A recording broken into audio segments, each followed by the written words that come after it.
be screwed, feel my own adrenaline. Yeah, I do just what I do, and I hope you let me in, yeah.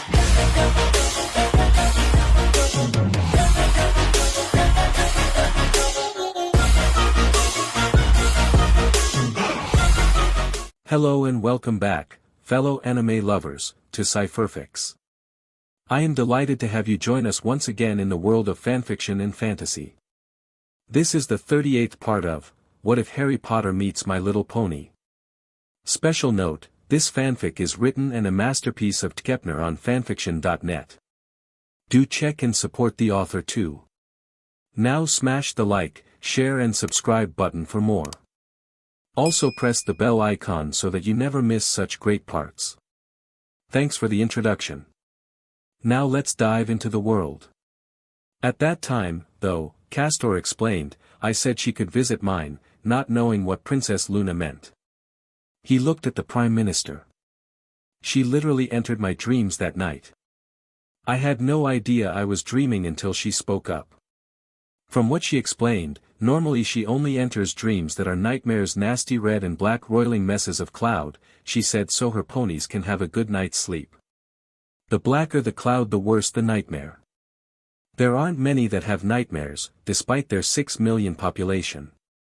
Mostly, she said, it's the small colts and fillies. She reassures them and helps them battle their nightmare. Sometimes she consoles them, other times she tells them to ask for help when they wake in the morning with the problems that created the nightmares. Rarely, she has to actually fight against a nightmare monster, and there are actually monsters who can enter a dream from the outside and attack a person.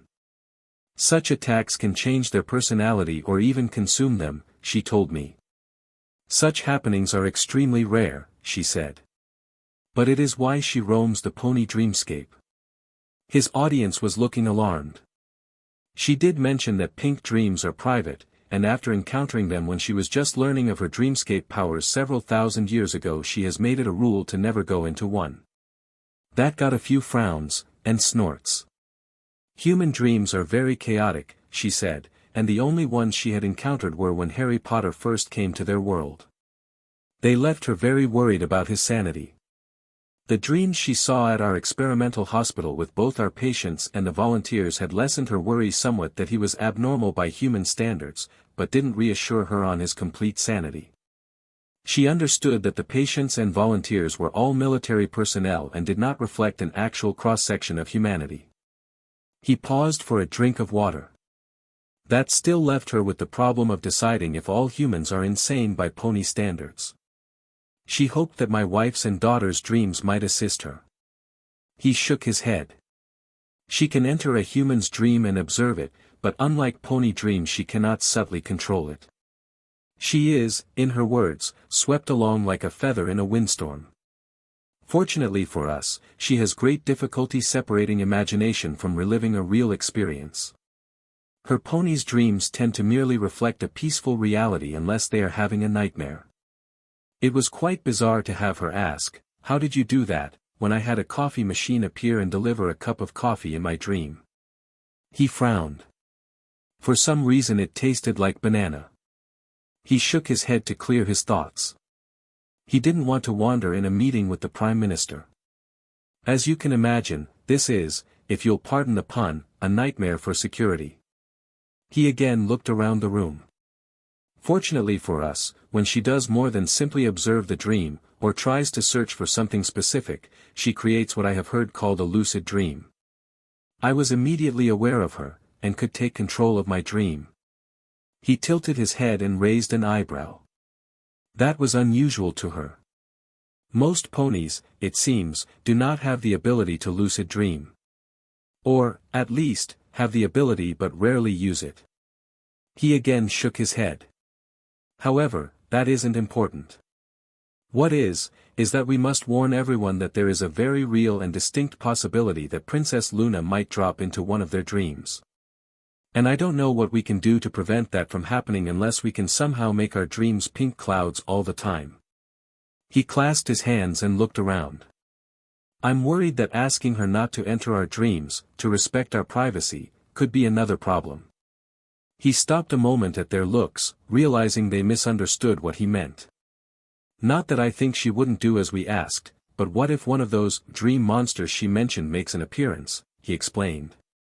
If we've asked her not to look in our dreams, we're essentially defenseless to something that might be capable of killing us, or doing grievous harm to our psyche. Or even possibly taking them over, making them a danger to us when they return to the earth side of the portal. There was a moment of silence as they all considered that problem. Next, at the ball in honor of my knighthood, I met with Albus Dumbledore. The wizard, headmaster of Hogwarts and chief warlock of their Wisengamot, their parliament.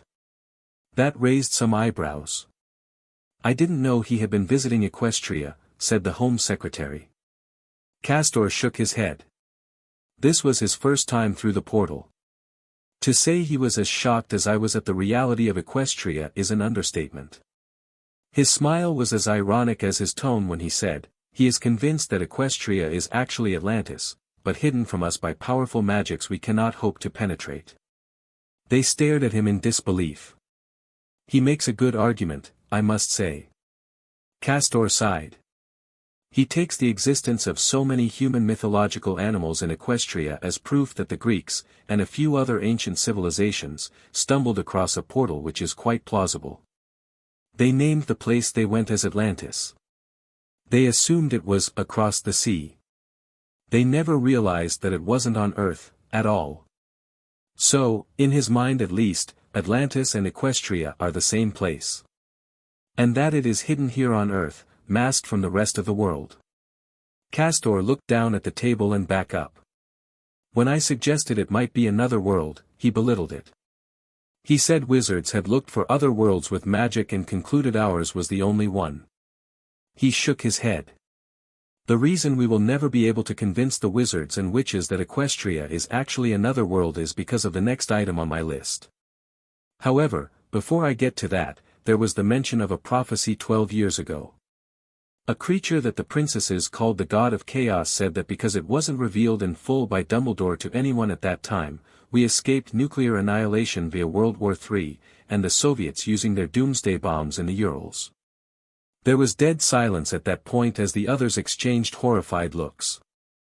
I don't know how we can get verification of this, but that's more MI6 than 5. He looked over at Sir McCall and shrugged.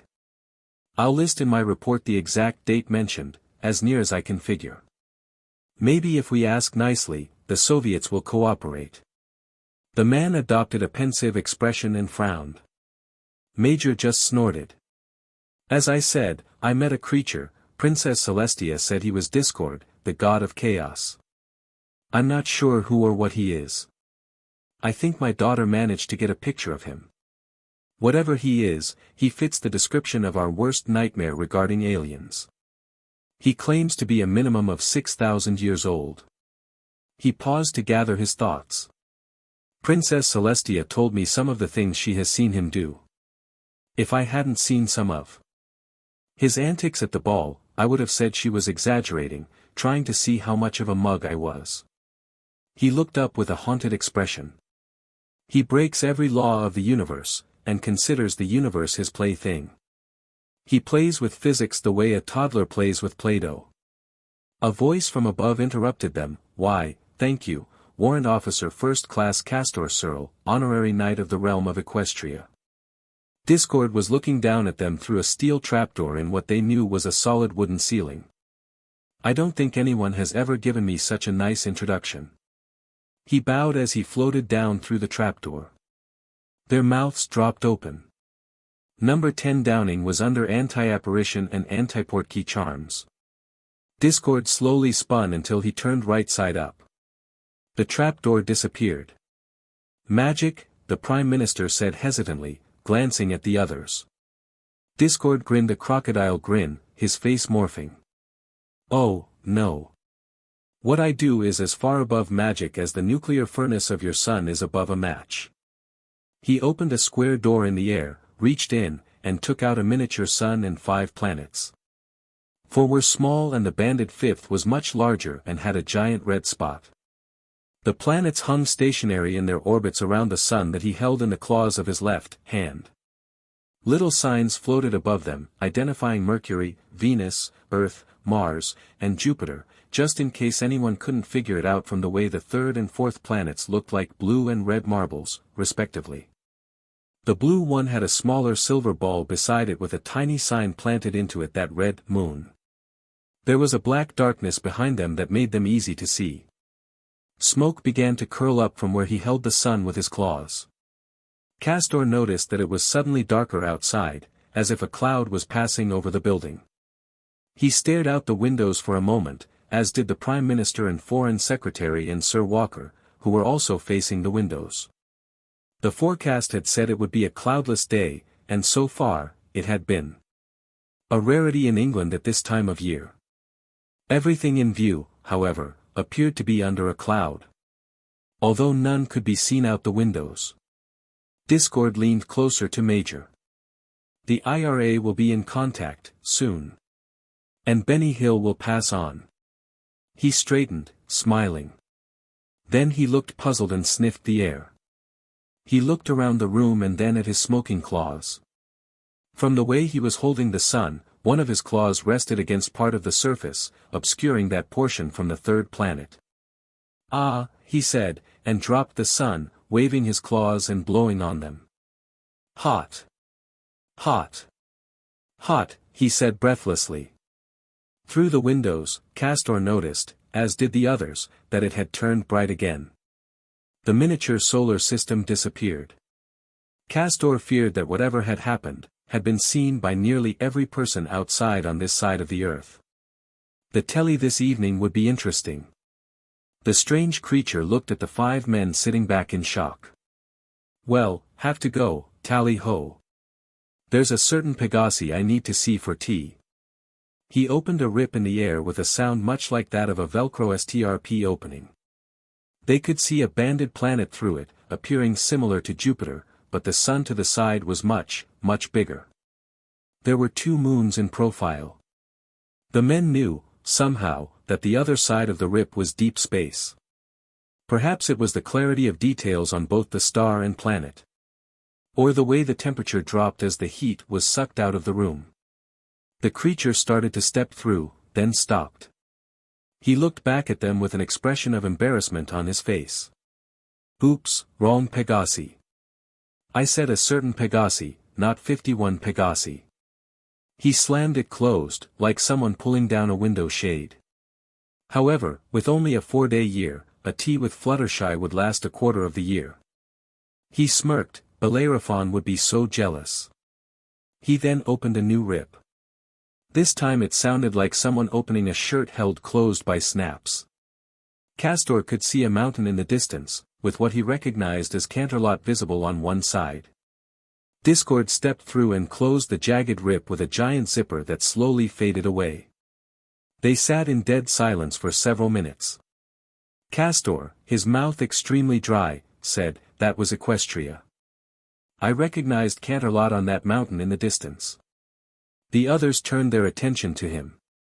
Celestia said it required all of her and her sister's magic, plus a magical artifact, to seal him away and prevent his meddling. She says he's reformed now, one of their friends, for certain definitions of friend. He looked bleakly at the other stunned men, their faces white with shock. I think it's safe to say we do not want Princess Celestia or Princess Luna mad enough at us to sick him on us. Or even just they, themselves, taking offense, if they have enough power together to constrain such a creature. The others nodded slowly. There had been more they had planned to cover in the meeting. But after seeing Discord, and Castor's revelations regarding the sisters, they decided it would be better to reschedule the remainder for another day. After Castor had completed a report on his vacation in Equestria and had it in all their hands, with photos, they would carefully consider any conclusions or observations he had to make. He was going to probably wear out the ribbon on the typewriter. This creature, as he had said, was their worst nightmare for an alien contact. Any creature who could open a portal between dimensions, at random will, and across hundreds of trillions of kilometers, made their problems with the Soviet Union and China or the colonies pale into insignificance. Her Majesty's government would do everything they could to keep Discord and, by extension, the Equestrians, happy with them. There would be some rather intense study of the star known as 51 Pegasi, starting tonight. Ellie was frustrated and annoyed at the situation, but she couldn't let anyone realize that her smile was fake. She had awoken at 6 with the intention of sneaking into the mirror room in the early morning.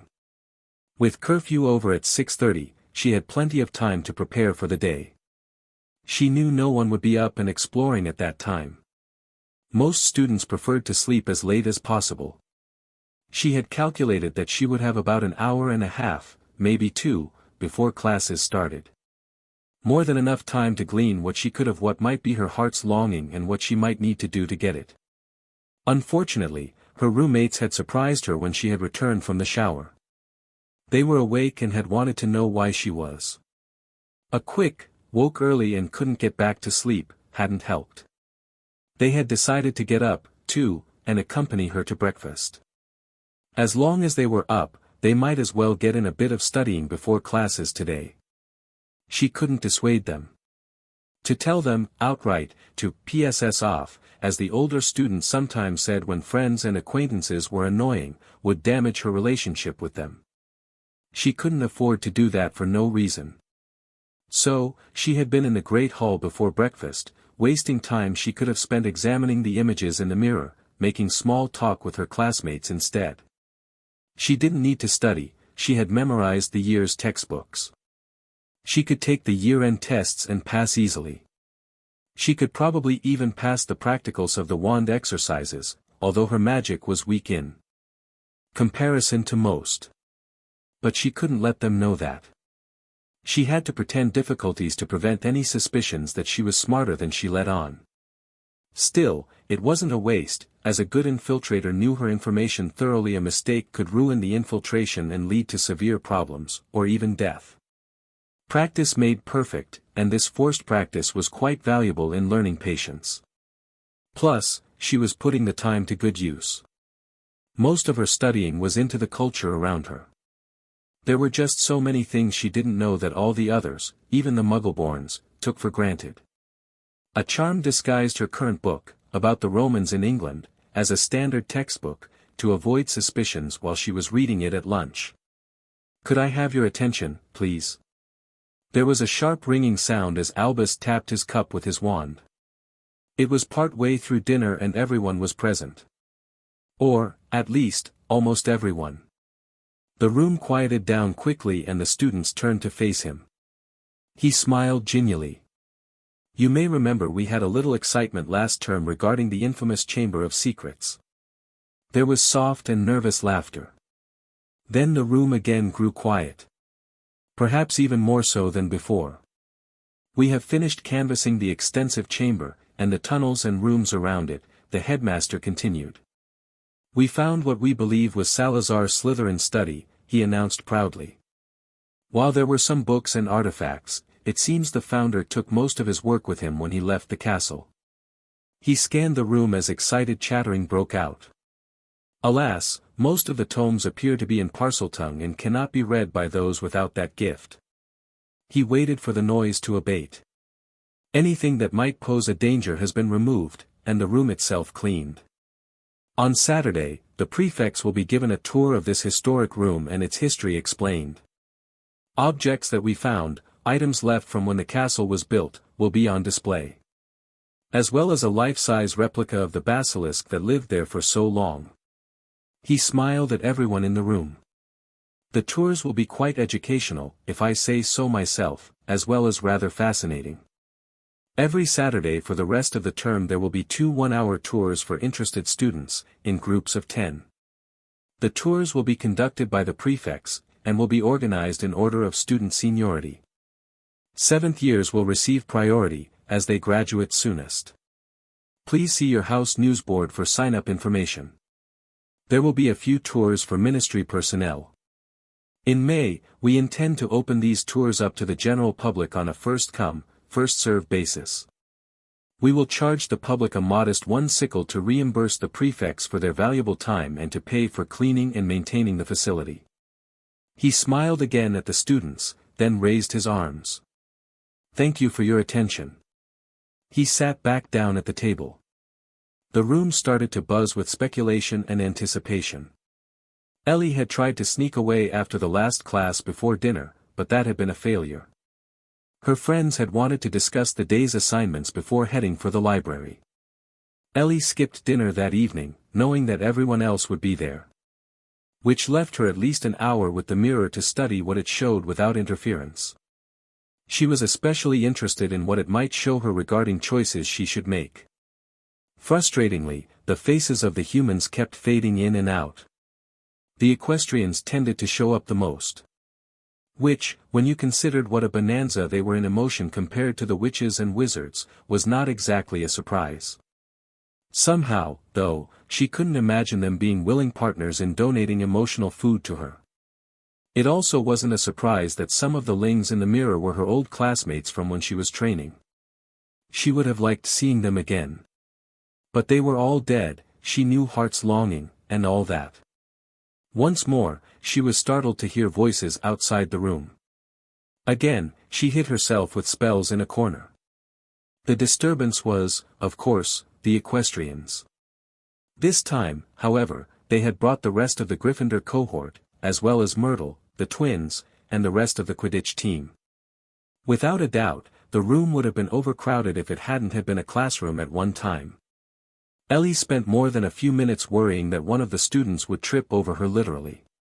The ones not in front of the mirror were wandering around the room and exploring. She wished her new form would let her walk on walls and ceiling as her equestrian form had. She vowed to see about adding that capability in the future. If it was possible. Soar, that is Sue Brill. Blast, and, blimey, were just the beginning of the exclamations from the newcomers. Hermione reminded them, several times, that the mirror showed them what they desired and not what was definitely going to happen in the future. Or had happened in the past. She, it seemed, had somehow found time today to look up the mirror in the library and what it did. Apparently, Hermione began to explain, the mirror is rather famous for trapping wizards and witches into thinking that what they see in the mirror is real, that if they try hard enough, what they see will become true. Or that their deceased loved ones are really on the other side of the mirror and can hear them and respond. She shook her head sadly. Unfortunately, it can't do that. The people in the mirror are reflections of the viewer's hopes and dreams, nothing more. She sighed heavily. The reality is that the people you see in the mirror, how they are reacting, and what they are doing, is just a figment of your own imagination. She brightened. But it's a great tool for seeing what you really want, versus what you think you might want.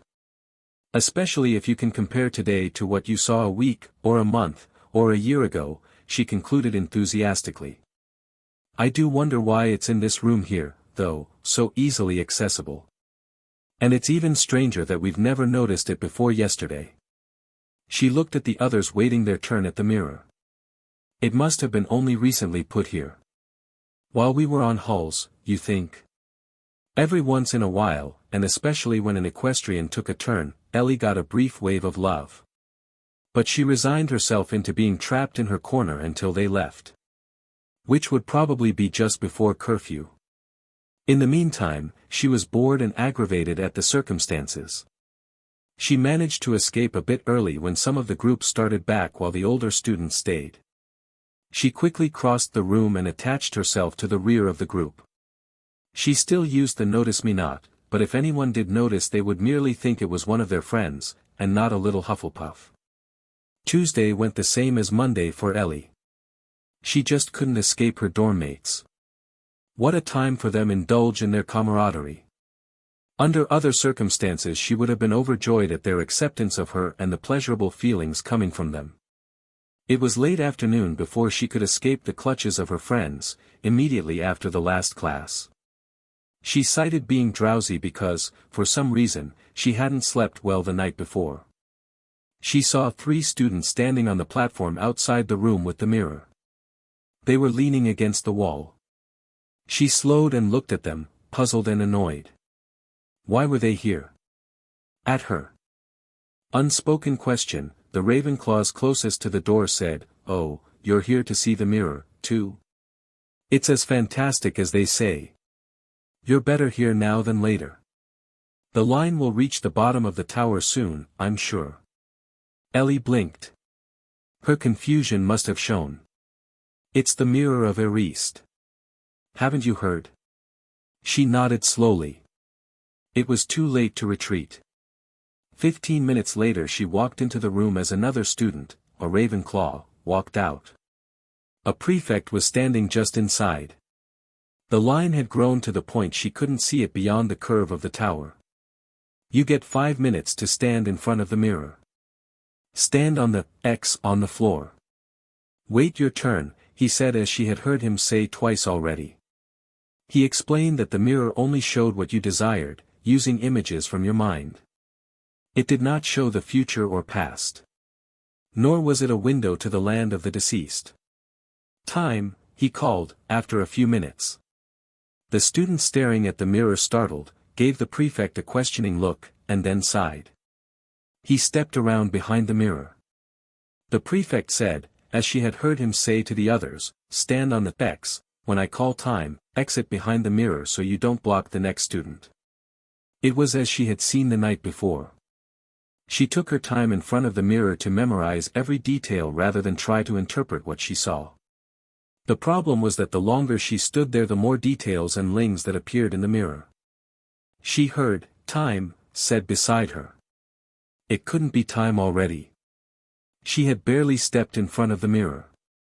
A quick look at his frowning face and she took a step away from the mirror. She shook her head as she slowly walked behind the mirror and the next student took her place. Quite an experience, wouldn't you say, said the headmaster, standing outside the room as she exited. She looked up at him and nodded, her mind filled with the images she had just seen.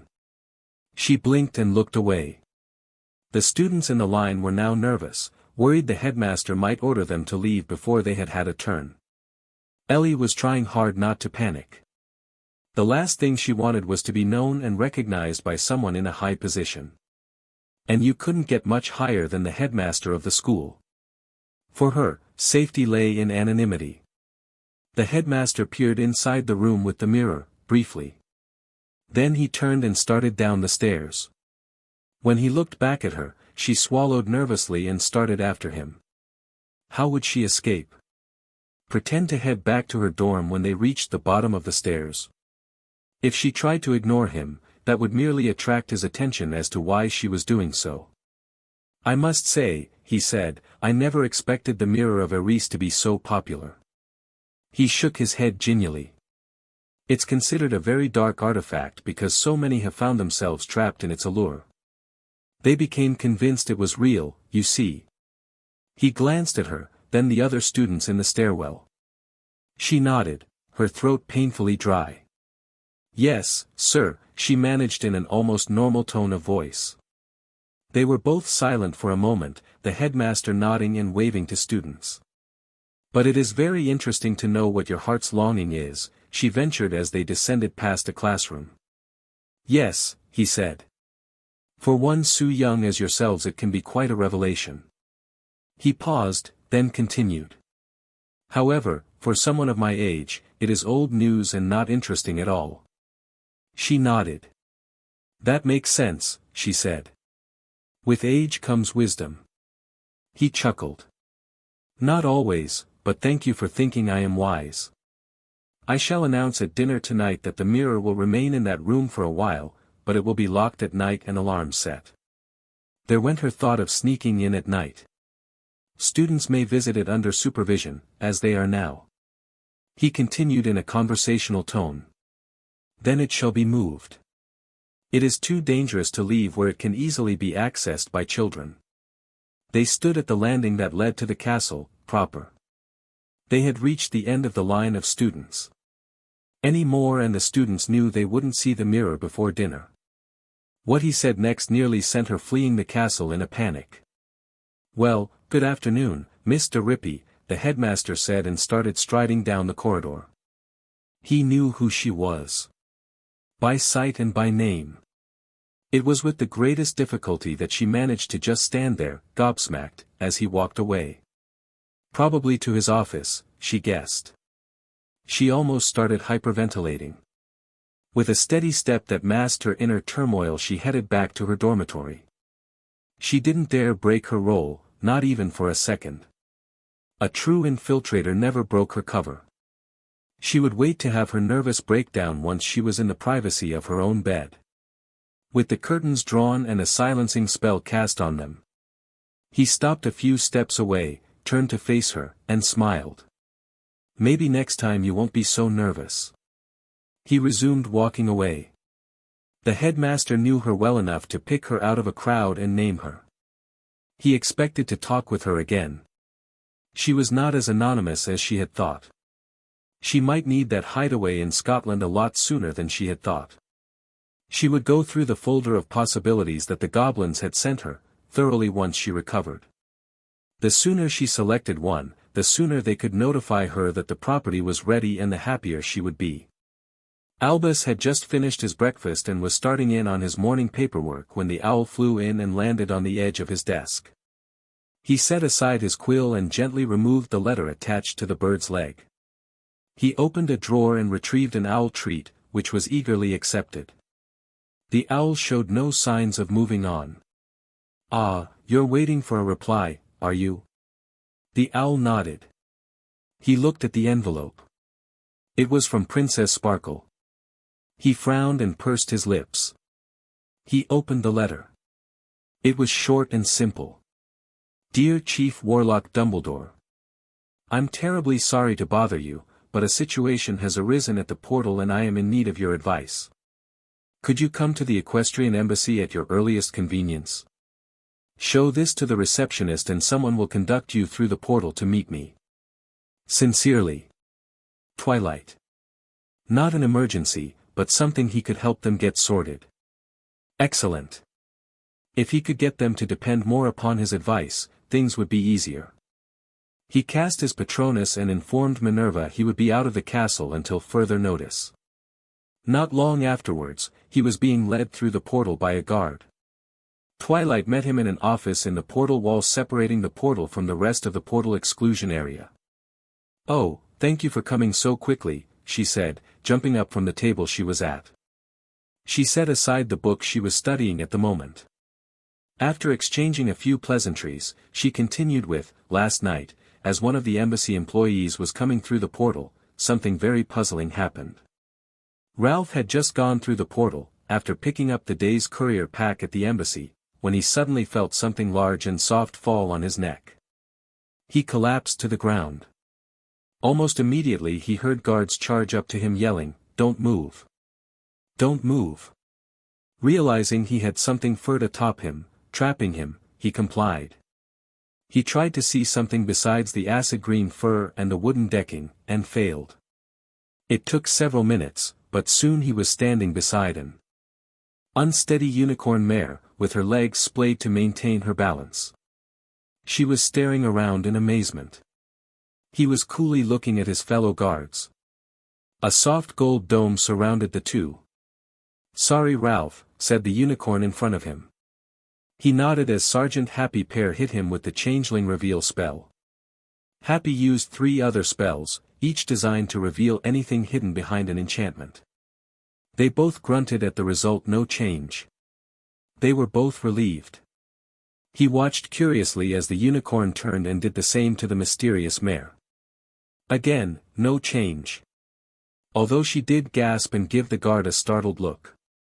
Moving quickly, Happy Pear brought up a metal ring in wooden pliers with his magic and dropped the ring over the mare's horn. Only, then did the guards around them start to relax. They might have relaxed, but the spears were still held steady and the crossbows unlocked. A quick glance up showed that the two were still the targets of several of those new miniguns and rifles. Although why they were called miniguns left them all puzzled when they were so much bigger than the rifles or pistols. The mare, meanwhile, was going cross-eyed trying to look at her horn, and the ring on it. She tried to reach up to the ring with one hoof, and promptly face-planted before the guards could warn her not to touch the ring. "Who are you?" barked Happy Pear, who had a crossbow steady in his magic and pointed at the mare. Ralph saw an earth pony equipped with a new rifle saddle maneuver beside them to view the mare's side. He had the trigger mechanism in his mouth. A unicorn stood beside him, horn pointed at the intruder. Ralph moved farther away from the mare. No need to court getting caught in a crossfire. Another pair had him targeted. He nodded politely, to let them know he had seen them and wasn't about to do anything they didn't approve of before hoof. The mare stopped trying to stand, stared up at the guard, and frowned. "I'm Rita Skeeter," she said pompously. "The Daily Prophet's best and most famous reporter." She scowled. "Don't just stand there, help me up." "Ralph?" Happy Pear growled inquisitively. He shrugged. "I haven't a clue, sir. I was returning from the embassy on the other side of the portal with today's courier bag." He swung his muzzle at the saddlebags he wore with the equestrian embassy seal marked on them. "Everything was peachy keen, no problems. Then, when I stepped through the portal, something fell on me her." He shook his head. "I haven't a clue where she came from. I've never seen her. Don't know who she is." "Right," said the sergeant, turning back to the mare still sprawled on the deck. He studied her as she resumed slowly working her legs under her body. She occasionally glanced at him scowling as she struggled to her hooves. He sighed. "I'm sorry, Ralph, but it's quarantine." Ralph nodded. "Just send word to Canterlot that I have the courier bags and to send some pony for them." Happy turned to a pony behind them. Hostile quarantine for the mare, friendly quarantine for Ralph. In short order the mare found her front and rear legs manacled together with no room for movement, and a mask was fitted over her face that blinded her and prevented her from opening her muzzle more than a little bit for talking and drinking. "Wait a minute. What are you doing?" "I'm a reporter for the Daily Prophet." "You'll regret this. Put me down." Her cries were becoming more and more desperate, as well as louder, until a unicorn cast a silencing spell on her. "Thanks Celestia," Ralph muttered as they started to the quarantine cells in the nearby hospital. Sergeant Happy Pear just nodded as several of the closer ponies chuckled. None came close enough to cross the shield that prevented them from contaminating Equestria. His room was rather comfortable, with a soft bed, personal toilet and shower, and a basket of fresh fruits and sandwiches. He would have preferred his own room in Canterlot, but circumstances. After a quick look around, he took off the robe and saddlebags, setting them beside himself as he sat in front of the interrogation window. The guard on the other side nodded to him congenially as he nodded back. He pulled up a sheet of paper and fed it into the typewriter. He might as well get started on an action summary while he waited for some pony in authority to arrive. Miss Rita Skeeter wasn't nearly as complacent with her room. They had set her on the bed, loosened the manacles so she could walk, removed the silencing spell and mask, and left. They had left the ring on her horn with the warning that if she touched it, they would restrain her completely, again. There were 2 guards on her window, staring impassively as she ranted at their inconsiderate treatment of an important and influential visitor to their world. Her interrogator was polite, but persistent. It took her the better part of an hour to notice the food basket. And half an hour to make her way to the table. Someone had considerately sectioned the fruit so she could more easily eat it. She discovered there was a window in the toilet/shower room. Which led to another tirade at the perverts watching her. Until she realized she needed a little help. Then she demanded that they help her. Which the unicorn mare outside the room did without complaint or comment, except to give instructions. It turns out she had intended to sneak through the portal to see if the rumors were true about Equestria, Twilight concluded, although she kept insisting this was Atlantis. She shook her head dismissively. She dropped the papers back into the folder and put it back on the desk. "We're pretty sure the unicorn mare really is Rita Skeeter. She at least knows everything publicly known about the witch. Going through the portal would have counteracted Polyjuice, I think." She frowned, but then shook her head again. "But it's been far more than a mere hour and she hasn't shape-shifted, so that can't be in use. Illusions would have failed as soon as she changed to a unicorn. Or she would have appeared as an extremely clumsy person instead of a pony. So, she's not a changeling, not polyjuiced, and not illusioned. She doesn't have a cutie mark, so she's not an equestrian. She appears to be just a witch. Twilight sighed. She said she didn't want an official visit because, as she said, she was sure we would only have let her see what we wanted her to see. And that we would have used illusions to hide the truth. If we had allowed her through the portal at all. Which she was convinced we wouldn't do. Albus nodded wisely. That sounds like something Rita would say and do, he said sagely, stroking his beard. She is an enchantingly nasty and clever witch. He paused a moment. The story she will write will be quite entertaining and might even contain some truth. He looked at the princess and chuckled. I'm sure it won't be very flattering. Ah, Twilight said. She contemplated the folder on her desk for a moment. The problem is, the thing I'm concerned about, is how did she slip through our checks on the other side?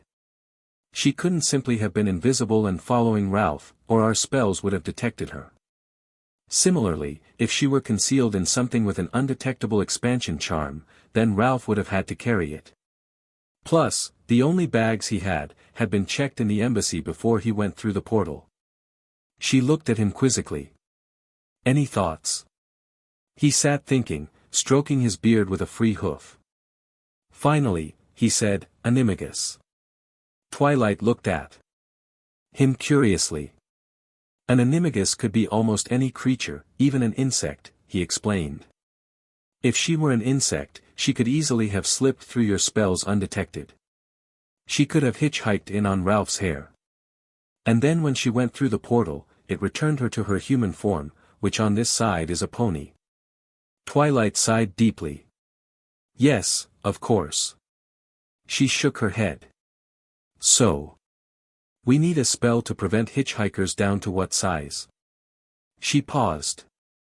I've already set a spell to prevent insects from crossing into the portal dome from this side, either crawling, flying, or burrowing. He shrugged. Just use the animagus reversing spell on everything in your revolving security door when it stops for the security check. She nodded. That will be easy to implement, in both worlds. Then she asked, what would you like us to do with her?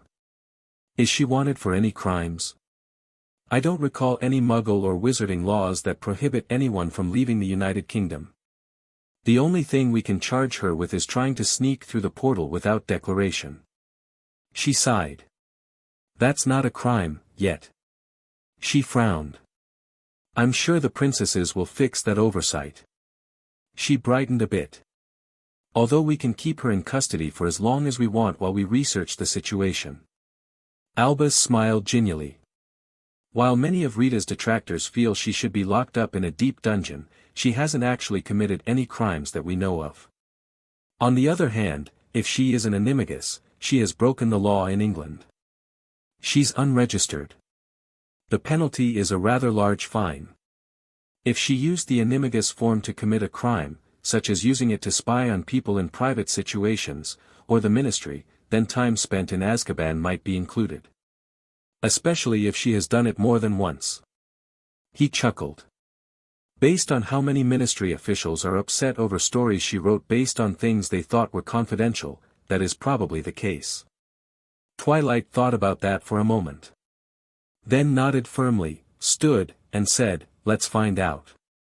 She trotted out the door, clearly expecting him to follow her. Several minutes later, they were looking at an irate mare with a white blonde mane and tail, an acid green coat, sitting on the bed. She was glaring balefully at the window as they walked into view. Naturally, she recognized Twilight, immediately, having seen pictures of her taken by students at Hogwarts. Her expression broke into what was obviously a fake smile. Oh, thank Merlin, someone intelligent has arrived, she said. The reporter carefully slid off the bed and unsteadily walked to the window, the manacles making it only slightly more difficult. She didn't spare a glance at the headmaster's pony form. This is all a misunderstanding. I simply wanted to take a look at your wonderful country so I could tell my readers all about it and your colorful people, she corrected herself, ponies. She smiled a bit like a predator about to eat something it had just caught. After all, I couldn't very well walk into the equestrian Muggle embassy and start talking about my magical newspaper, the Daily Prophet, now, could I? And there isn't any way for a wizard or witch to contact you, either. So, what other choice did I have? She looked down, then back up under her eyelashes to see if they were gullible enough to agree with her placing the blame on the ponies for the situation. An owl, after all, would easily have gotten through to the right person. Twilight took a step back in surprise, but then gathered herself, frowning. Will you tell me how you managed to make it through the portal dome on the other side? The headmaster nodded slightly, watching the witch in pony form. And what proof can you offer that you really are Rita Skeeter? They watched the mare on the other side of the glass drop her jaw. She sat abruptly and began to splutter, but, I am Rita Skeeter. She looked at her side and they could imagine her frowning. She turned towards the headmaster and the guards to either side of the window in the hall. I'm Rita Skeeter, she repeated, loudly, and a little desperately. The headmaster turned his head slightly, then nodded. Of course, you are, he muttered.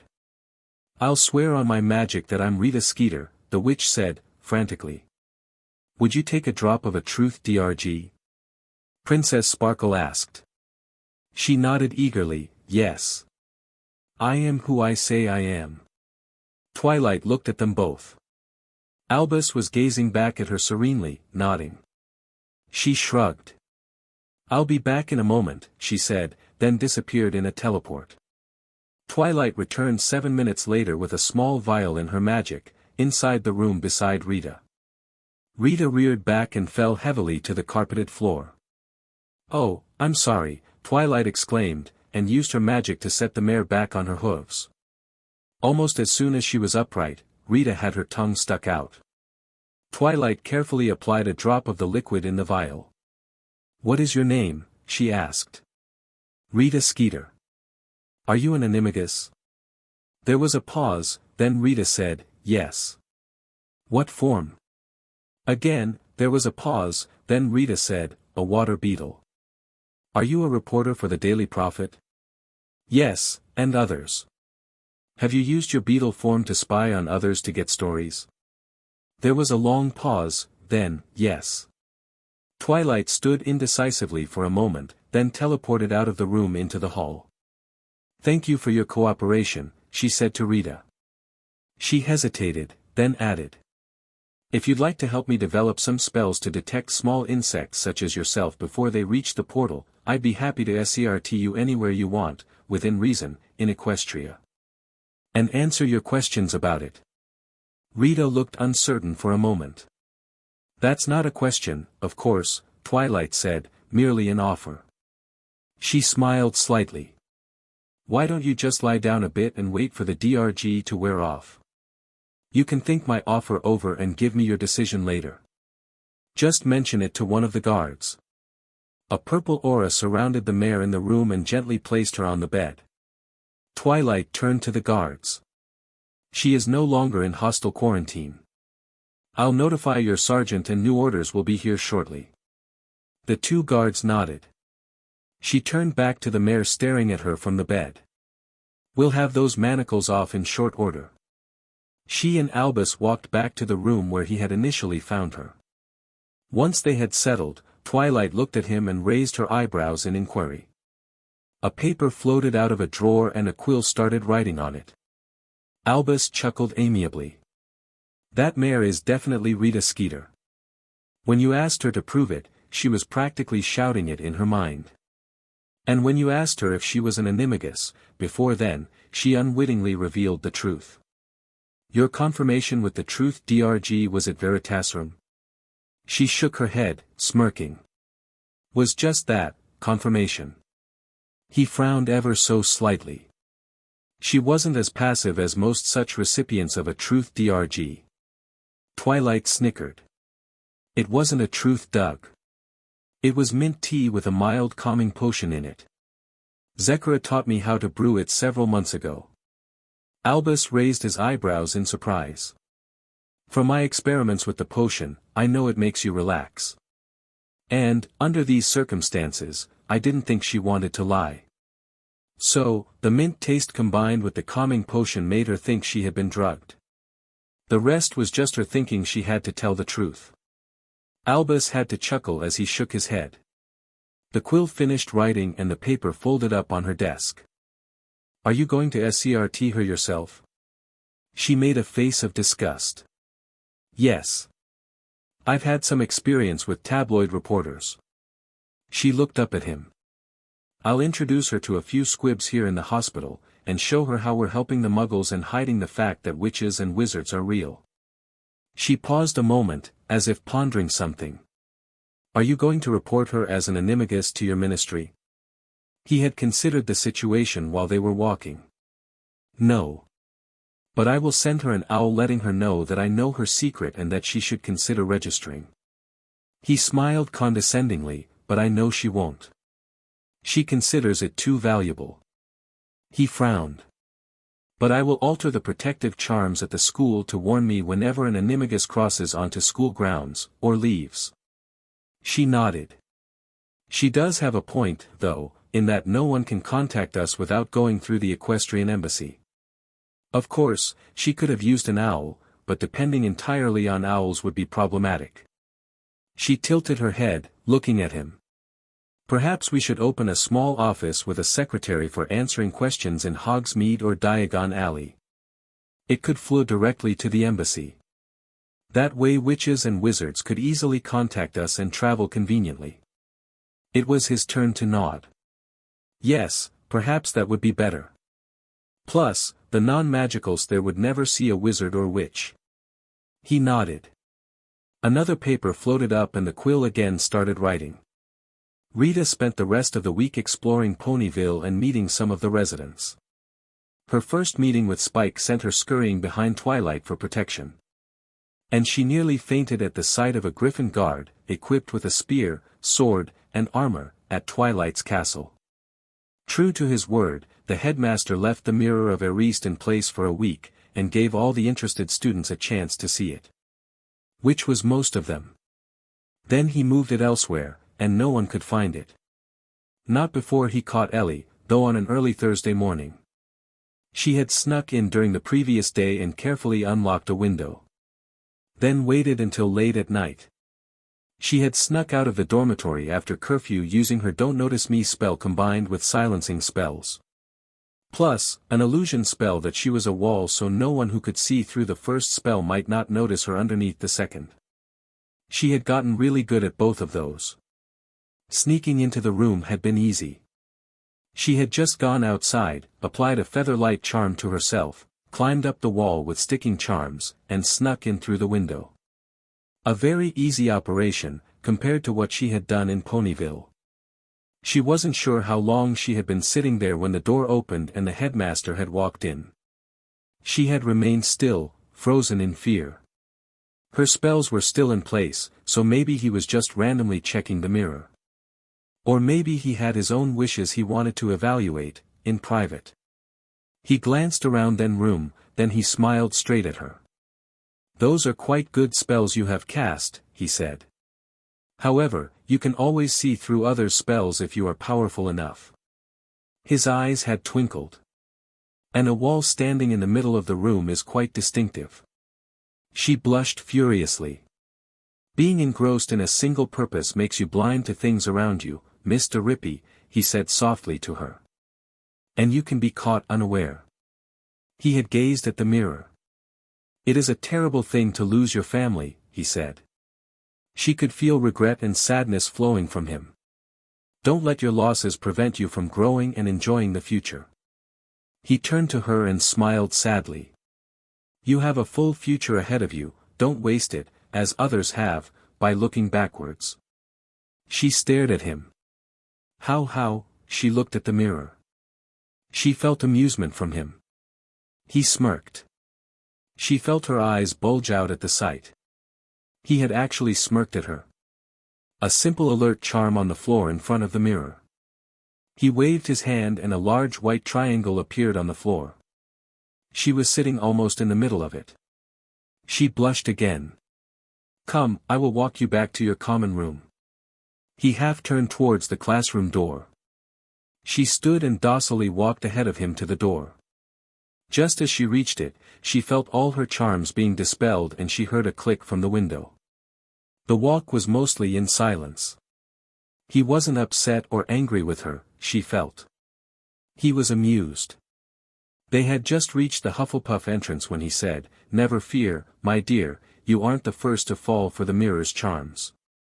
Not even this week. I've had to chase a few others away as well." She nodded and started into the common room. "Oh, and Miss Rarity." She stopped and stared at him. 10 points for an impressive suite of charms for a first year. She blushed again, and hurried inside. She spent a sleepless night, wondering if her cover was blown or if she had simply been unlucky.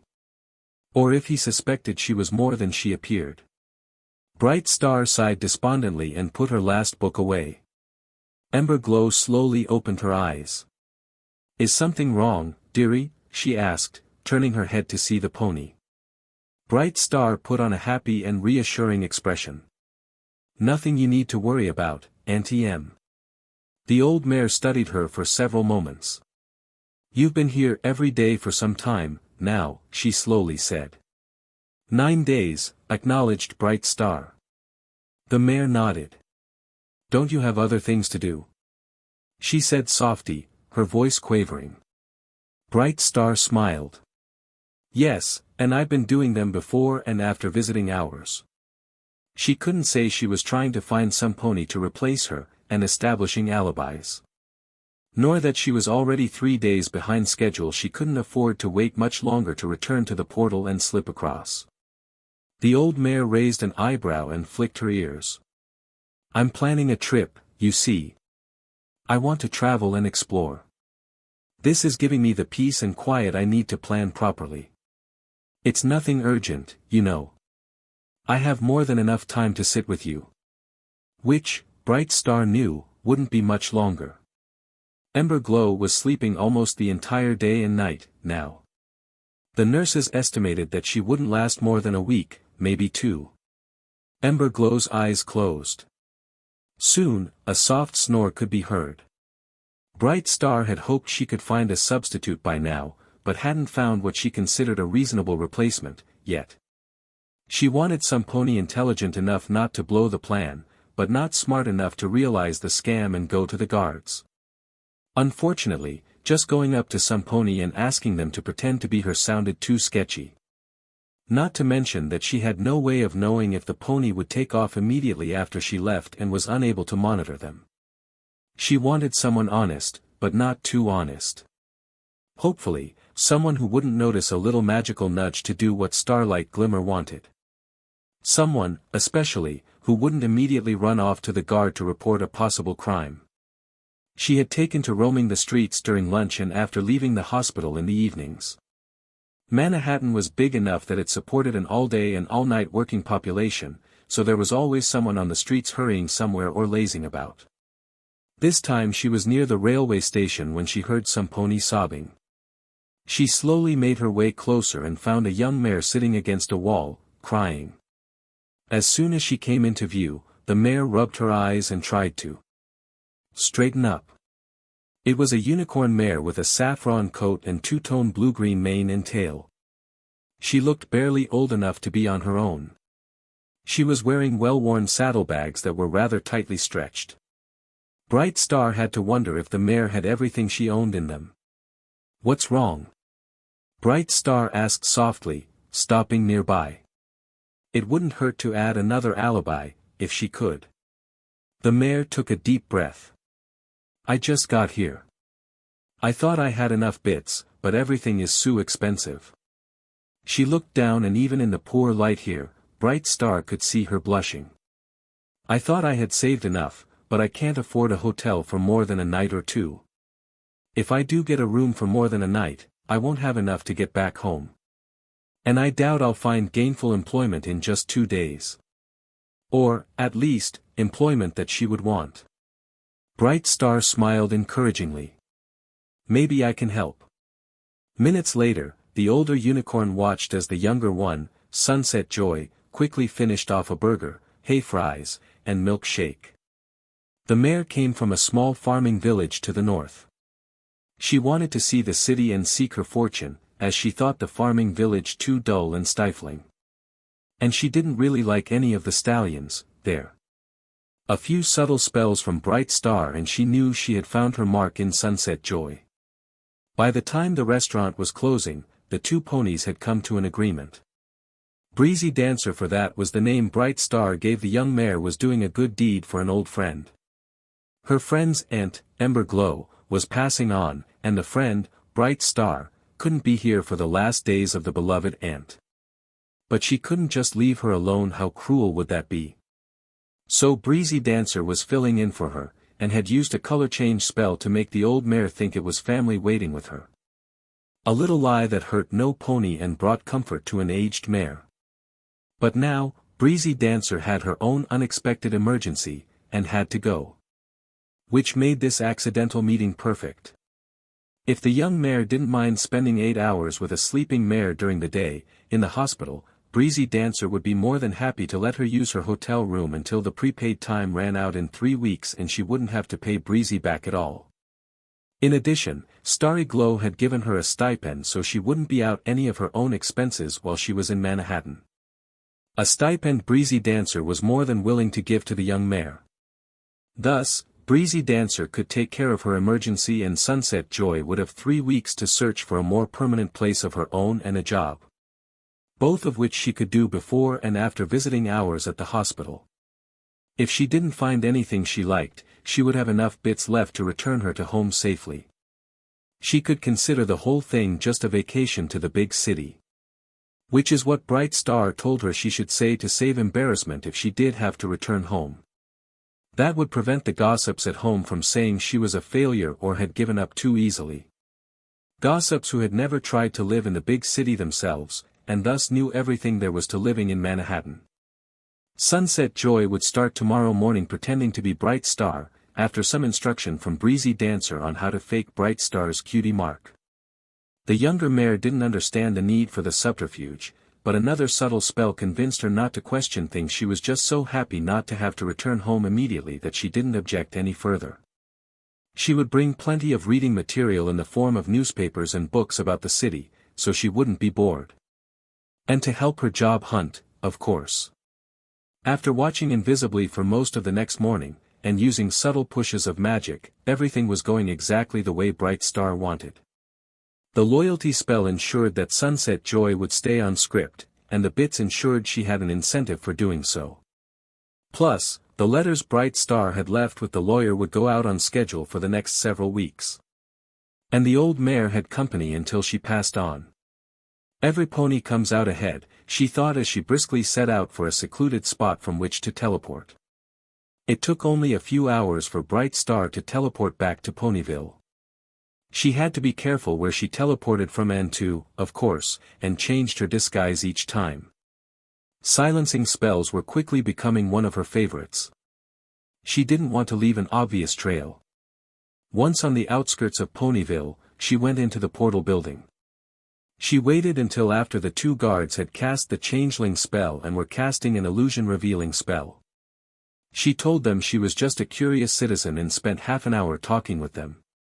Thanking them for their hospitality, she told them she was teleporting back to town, and said goodbye. Then she teleported into her old room to rest. She was nearly exhausted from the travel, despite the rest period she had taken. Being sneaky was tiring, especially mentally. Very early the next morning, she once more headed for the portal.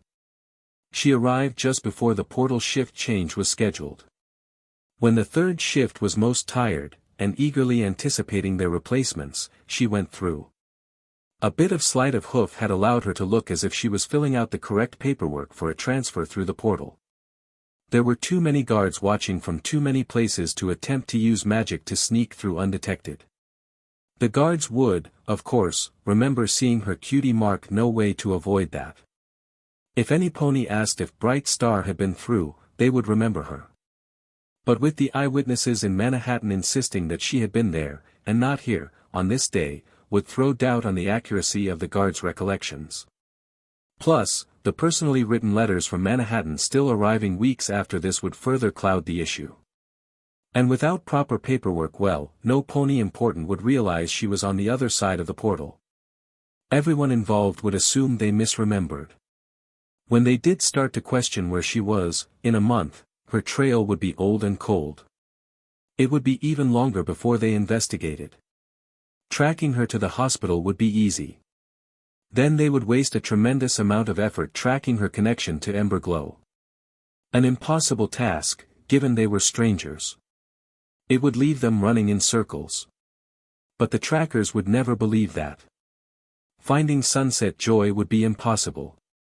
All the hotel would know was that Bright Star checked out on a certain day 3 weeks after the guard said she had been at the portal. And then completely disappeared. But the letters would continue to arrive with fake stories of things she was doing for another 3 weeks. They would be so befuddled. She had to giggle at the thought of them wasting so much time, and never even suspecting the truth. All because Bright Star didn't exist. And never had, outside of this very facility, and a Manhattan hospital and hotel room. Once through the portal, and in the changing room, she cast a very mild "don't see me" on herself. Then she glamoured herself to look different. No one except selected guards on duty would be able to say they had seen her in her human form on this side, further discrediting the testimony of the guards on the other side. Thus, it was that an unknown which teleported into Diagon Alley and went into the Leaky Cauldron restroom. And Borgia walked out a few moments later and headed for her apartment, confident that all her plans were proceeding perfectly. After visiting her apartment and ensuring that everything was as it should be, she went to Gringotts and sold them 2 small magic gems. She wanted them happy to see her. Or, at least, as happy as goblins ever were to see a wizard or witch. She also needed them to find her a more permanent home. One suitable for the future major player she intended to be in the wizarding world. And this time Miss Prissy Prying Perfect Princess Twilight Sparkle would not get to interfere. Nor would her meddling friends. They were, after all, in another dimension entirely. The twins did their best to convince everyone that they had been to Atlantis, with exaggerated stories of their adventures in the forest and at the sisters' castle. Having Myrtle supply pictures that seemed to back up at least a minimum of their claims was merely icing on the cake. Harry now had a new set of rumors to contend with. Having proof that he lived in a castle, and an appealing, shiny castle it was, too, spurred on the rumor mongers. The group's encounter with the Timberwolves, the ball in Canterlot, and the collateral damage results in Ponyville of the fillies in their never-ending quest for cutie marks didn't help him. Harry was unable to combat the rumors. The truth was nearly as outrageous as the books he previously had decried. It simply wasn't fair. The Weasleys and Myrtle had apparently been mining the Ponyville residents for juicy tidbits when he and the fillies were elsewhere. The twins wanted the stories for blackmail purposes, and Myrtle for the juicy gossip. One evening, a Hufflepuff came up to him as dinner hour was finishing up. She shyly plopped a homemade book on the table and looked at Harry. "Would you please sign this?" she asked quietly, after clearing her throat several times. Curious, he glanced at the title Harry Potter and the Relaxing Summer. His eyes shot wide open in shock and he gasped. The others looked over interestedly. He opened the book to the list of contents. He paled. He flipped rapidly through the pages. To his horror, he saw that a conscientious listener had collected some of his and the fillies' adventures in Equestria and written it all down in third-person narrative, with occasional foreshadowing. Then used Myrtle's pictures of Ponyville and the ever-free forest to help illustrate it. He began to hyperventilate. What's this?" he exclaimed. The fillies crowded close, looking over his shoulder, as did Hermione and Ginny. Sweetie Belle gasped and grabbed the book from his hands. She flipped through it, and stopped occasionally to read. Harry stared at the book, and then at the worried Hufflepuff, speechless. Then Sweetie giggled and read aloud. Unfortunately, Harry didn't notice the queen bee clinging to his mane. Nor the swarm that followed him and only him to the townhouse. Mayor Mare was not pleased. She burst out laughing. "Remember that, Bloom?" The Hufflepuff smiled happily at hearing that one of the actual participants agreed that the story was true. Scootaloo giggled. She pulled out a quill and demanded, "Here, gimme that. We'll all sign it." The Hufflepuff practically glowed as she walked away with her personally signed book. Signed not only by her hero, but his girlfriends know his herd friends, as Myrtle had told them from Atlantis as well. Hermione, Harry saw, was headed for the Ravenclaw who had made it to get 7 more copies. No doubt she would arrange a royalty schedule from this entrepreneur who was now selling the books to anyone interested. At least this time the stories printed were authorized and he was getting his fair share, she pointed out to Harry later. Then she ignored his grumbling as she gave each of them the sickles the books had earned for them so far. Now that the books were spreading through the school, cutie marks suddenly became the topic of conversation and speculation. Previously just a mere curiosity for the students that had even heard about them, they had a new significance. Especially after Myrtle's pictures proved that nearly every pony had one. Particularly when the descriptions of the jobs performed by the various ponies they had met neatly tied the marks to their jobs. Cutie marks really did tell you your special talent. Although sometimes the mark was ambiguous and it was up to you to figure out what it meant.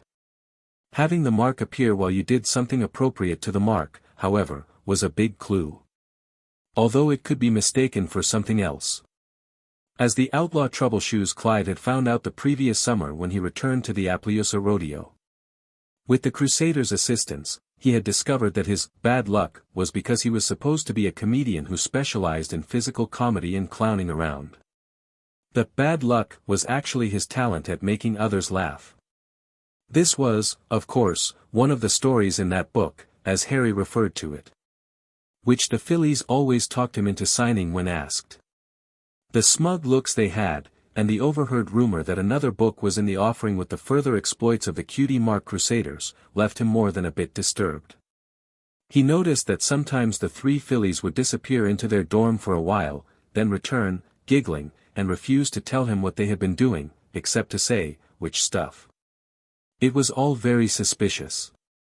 The cutie marks were a revelation that made the other students either envious or contemptuous. Of course, this sudden interest in cutie marks meant, "I knew you were all losers," Malfoy muttered as he walked past them to class, blank flanks. His boyfriends and Parkinson were with him, and laughed. Harry sighed as the fillies turned to face the bully. Hermione and Ginny held back a distance and looked around. They didn't want anyone to prank them while they were distracted. Draco had discovered a new insult, it seemed, even if it wasn't appropriate to humans. The green-eyed boy looked at the other boy calmly. "You're just jealous," he said, before any of the girls could start in. "You can't get a cutie mark, so you'll never know your specialty in magic. You'll always just stumble through life, wondering what it is that you are good at. You'll always wonder if what you end up doing is really your destiny. You might never find the thing that will make you happiest." Malfoy's eyebrows shot up in surprise, and the Slytherins stopped. "Meanwhile, my girlfriends, here," he glanced at the 3 fillies who started to look embarrassed, "will find their cutie marks and know just what it is that they can do with their magic that will make them happiest in their lives. It might not be today, or tomorrow, or next month. Or, maybe, next year. But they will get it." He smiled a bit maliciously, "But you will always wonder at your lot in life." He nodded sideways, to get the others to move, and started towards their next class. "And you should be very careful who you insult," he called back. "You don't know just who might be listening in and decide that a little disorder is in order." The Fillies and Weasleys gave him a startled look, then smirked at the inside joke. If Malfoy attracted the attention of discord, who knew what might happen? The Slytherins just looked puzzled and discomfited that their insult had so easily been deflected back at them. Oliver was working the Quidditch team harder than ever. Everyone was complaining. He was especially unhappy with the way the twins were not taking the training seriously. The training came to a dead stop when he yelled, "Snape's refereeing this time." The entire team was taken aback at the revelation, and complained vociferously. It was especially worrying to Harry and the other First Ties. Snape's dislike for the boy was evident to anyone who was in the first-year potions class. And that was despite Sweetie Belle's mishaps in class. including giving girls deep voices one week and boys high-pitched chipmunk voices the next in their 2 classes since term started. No one could understand why he hadn't banned her from the dungeons. Harry couldn't imagine MDM Hooch was too pleased with that decision either, given his lack of training in Quidditch and its rules. They were discussing how they might be able to deflect Professor Snape's ire at Harry during the game when Neville hopped into the common room, falling as he did so. Hermione leapt up and cast the leglocker counter curse while the rest of them laughed. Why he hadn't remembered he could touch cast the counter curse left Harry puzzled. That Malfoy was responsible was not a surprise. That Neville refused to report him was only slightly less so.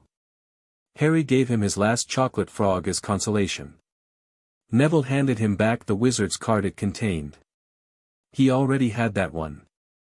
Harry noted, with minor interest, that it was a Dumbledore card, again an extra for him. He handed it to Hermione. She looked at it with a soft smile, and flipped it over. She frowned, then slowly said, "It says Dumbledore is famous not only for the defeat of Grindelwald, but is also the discoverer of the 12 uses of dragons BLD. His work on alchemy with his partner, Nicholas Flamel, is also of note."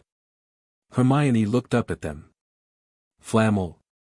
Where do I know that name from?" She frowned heavily, staring at the card. "And why do I think it might be important?" She turned and headed up the stairs to the girls' dormitories, mumbling to herself. Harry shrugged and the group once more turned to the problem of Professor Snape. Hermione returned with an enormous old book in her arms, her finger marking her place in it. "Look, look," she said and pointed to an entry as she explained how the Philosopher's Stone was the goal of alchemy. It can transform any metal into pure gold, and can make the drinker immortal with the elixir of life. Mr. Nicholas Flamel is the only creator of a Philosopher's Stone, and recently celebrated his 665th birthday. He lives in Devon with his wife, Perenelle, who is 658. They looked at her blankly. She rolled her eyes and huffed. "See here," she said, pointing into the book. "They live in Devon. Here. In England. Where do you think they would keep something as valuable as the Philosopher's Stone? In their sock drawer?" She snorted. "No, it'd be Gringotts, right?" They stared at her. "Look, Hagrid is keeping a clipping about someone who tried to steal from Gringotts, supposedly the safest place in the world to put valuables. You all saw that, right?"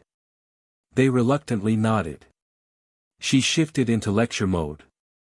"And if you heard someone was going to rob Gringotts of your ultra-valuable stone that you needed to stay alive, you'd move the stone, wouldn't you?" She continued on, ignoring their disbelieving looks at where she was going.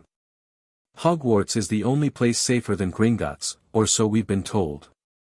Plus, I saw Hagrid at Gringotts when we went to Diagon Alley," she said, glancing at Harry and the Fillies. "Which just so happens to be the same day that someone tried to rob Gringotts, according to the clipping. Because the bank wasn't in an uproar when Harry was there, the break-in had to happen later. The thief didn't succeed. The article said the vault was empty, which means it had already been moved." She gave them a triumphant look. "I think that's why Hagrid was there. He was being very secretive, wasn't he?" She again looked at Harry and the 3 equestrians. Ron sighed. "You're barmy." Several of the others nodded. Hermione huffed. "Well, if you had the Philosopher's Stone and wanted to keep it safe, safer even than Gringotts, where would you keep it?" They looked at her blankly. "Hogwarts, of course." Hermione continued. "We saw a trap door under Fluffy in that room at the beginning of the term, didn't we? And Cerberuses are known as fierce guard dogs, aren't they? And Hagrid takes care of Fluffy, doesn't he? Clearly, they are all connected."